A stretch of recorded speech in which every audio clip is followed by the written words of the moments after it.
Você e eu precisamos ter muita clareza de o que é que nós estamos construindo cada dia mais quando nós admitimos algumas coisas. O jovem hoje substitui a noção de direitos por desejos e, portanto, ele transformou desejo em direito. Isto é, se eu quero, você tem que me dar. E se você não der, porque você não gosta de mim. E se você fizer isso, eu vou me matar. E aí a família, com um menino de 14, 15 anos de idade, morre de medo dele morrer, sabe por quê? Porque não convive com a criança no cotidiano.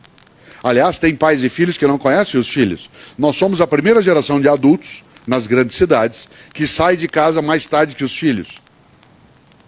Durante séculos na história da humanidade, os pais acordaram os filhos para eles irem à escola. Hoje a criança acorda e vai sozinha na Kombi, na van, no ônibus, às 6h30 da manhã, 6h40, e o pai e a mãe saem 7h40, 8 horas para trabalhar. Isso é, não tem contato com eles. Não os conhecem. Quer ver um exemplo? Na hora de se juntar, não sabe cada um o que quer. Se o teu filho fosse ouvir uma música, que tipo de CD que compraria para ele? Que música ele ouve? Se você fosse comprar um CD de música para ele, qual música ele ouve? Não estou falando do menino genérico, a criança abstrata do consumo. O teu filho, a tua filha, teu neto, que música ele ouve? Qual CD você compraria para ele? Ou, o contrário, qual CD que ele compraria para você? No dia dos pais, ele vai dar um CD, o que ele te dá? O que você ouve? A gente não ouve mais junto. Cada um usa o seu modo de ouvir e aí a gente fica ensurdecedamente, todo mundo surdo, falando ao mesmo tempo. Aí acontece uma coisa que a mídia faz e o consumo faz e que nós admitimos que é uma coisa execrável chamada vale presente ou vale CD, que é o ápice do anonimato. Eu não te conheço, você me conhece, apesar de nós sermos íntimos, certo? Eu trabalho com você todo dia, mas eu não te conheço. Você é meu filho, mas eu não te conheço, na hora de te dar um presente, te dou um vale CD. Olha, eu vou avisar, se você me der um vale CD, eu devolvo. Me dê dinheiro, então. Aí eu decido o que eu quero. Se você é tão anônimo comigo, é o anonimato. Que música ele ouve? Aí não sabe. Resultado, como é que eles foram formados desse jeito? Eles não nasceram prontos. Um menino ou uma menina não nasceu pronto.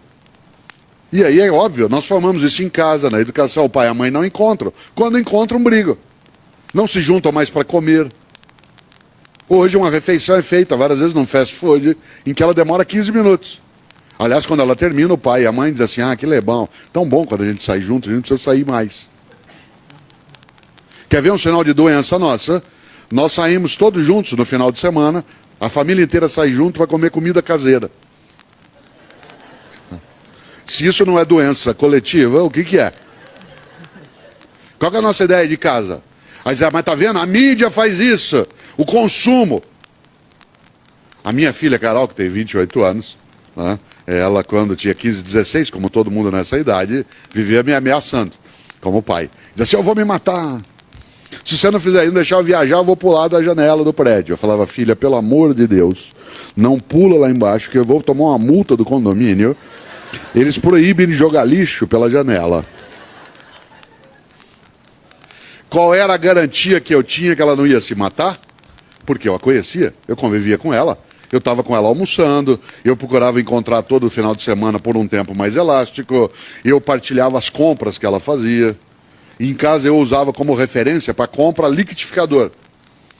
Nada que custasse mais do que 2 liquidificadores podia ser comprado como calça, como calçado. Certo? Aí dizia, pai, eu preciso de um negócio, mas custa 3 liquidificadores. Certo? Porque o liquidificador custava por volta de R$40 naquele. Como que é possível eu dizer para Carol, ou para o André, ou para o Pedro, que são meus filhos já adultos, casados, como que era possível que eu não assustasse com eles assistindo a mídia, e graças aos céus, boa parte dos momentos eles escaparam de um consumo insano e desvairado. Porque eu estava com eles. Estava com eles no dia a dia. Aí você diz, mas nem toda criança tem essa oportunidade. É claro, é por isso que nós estamos aqui.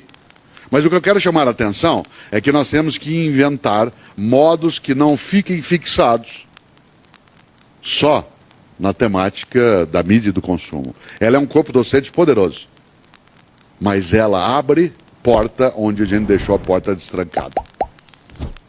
É por isso que ela entra convidada. Aliás, cada vez mais a gente compra aparelhos maiores para que ela entre. 20 polegadas era pouco, agora é 30, 40, 50. Eu ponho na sala, você põe para que ela entre. Venha. É você que sai, compra para o teu filho um tênis que custa o preço de 2 pneus de um carro. Ele não tem dinheiro para isso. Ou compra uma calça que custa o preço de uma TV de 25 polegadas. Sem ver a diferença de produto, de valor, de trabalho. É você, ele não compra isso. Ah, mas se eu não fizer, ele vai ficar bravo comigo. E? Ah, mas se eu não fizer, ele vai brigar comigo. E? Milhares de crianças brigaram, nós brigamos. Não pode, não pode. Uma coisa que o Ivo chama de disciplina, uma coisa boa. Meus filhos cresceram com uma coisa muito interessante. Claro que eles ficaram traumatizados, mas mesmo que eu não fizesse isso, iam ficar traumatizados, porque ficam sempre. Né? Mas cada um deles cresceu tendo no quarto sempre 2 frases para eles lerem. Isso durante anos. Uma frase ficava numa parede, é uma frase inspirada no pensamento do filósofo Kant, do Immanuel Kant, que diz o seguinte: tudo que não puder contar como fez, não faça. Que, aliás, vale para muita gente, especialmente nesta época política. Tudo que não puder contar como fez, não faça. A segunda é uma frase do apóstolo Paulo, dos cristãos, que está lá na segunda carta aos Coríntios, em que Paulo diz: tudo me é lícito, mas nem tudo me convém. Tudo me é lícito, mas nem tudo me convém. Isto é, eu posso fazer qualquer coisa, mas eu não devo fazer qualquer coisa. Tudo me é lícito, mas nem tudo me convém. Vale para a mídia, vale para a família, vale para a igreja, vale para nós. Quero ir amarrando um pouco essa ideia para pensar nesses 5 minutos antes dos 30, exatamente essa percepção. Claro que quando você estabelece a relação entre educação, infância e consumo, é evidente que existe uma responsabilização coletiva. Mas há alguns polos de atenção que são mais marcantes. Eu não tenho nenhuma dificuldade que as pessoas tenham contato com a mídia, inclusive com a publicidade, desde que ela seja formada para ver aquilo. Eu, por exemplo, não sou consumista no meu cotidiano. Isso tem a ver com o meu desejo, com a minha formação, com as minhas coisas. Tem a ver também com o jeito de viver. Alguém que vai fazer filosofia, obviamente, né, nem podia na vida ser consumista. Tá? Nem teria recurso para fazer isso. Tá? Então não é nem uma questão de condição. Mas mesmo assim, eu não sou. Eu não tenho atração. Nossa tarefa é impedir que as nossas gerações que conosco partilham a vida, elas sejam destrutivas, que elas sejam consumistas, que elas sejam ególatras, que elas sejam capazes de esquecer que a regra básica não é e não pode ser cada um por si, Deus por todos.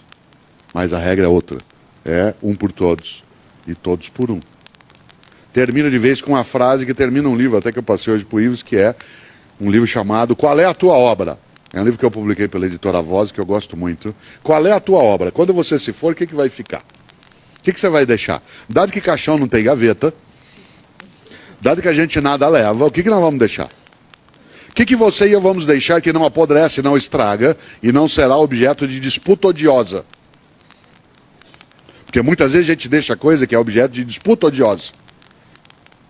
O que você e eu deixaremos? Qual é o nosso legado? Qual é a tua obra? E acho que vale para nós pensarmos hoje nessa relação educação, consumo e infância, na qual não há o crime perfeito. Disse o Rabelais: conheço muitos que não puderam quando deviam, porque não quiseram quando podiam. Digo de novo: conheço muitos que não puderam quando deviam, porque não quiseram quando podiam. A gente pode, deve, tem de querer. Do contrário, a gente desiste. E aí apodrece o que falta. Obrigado.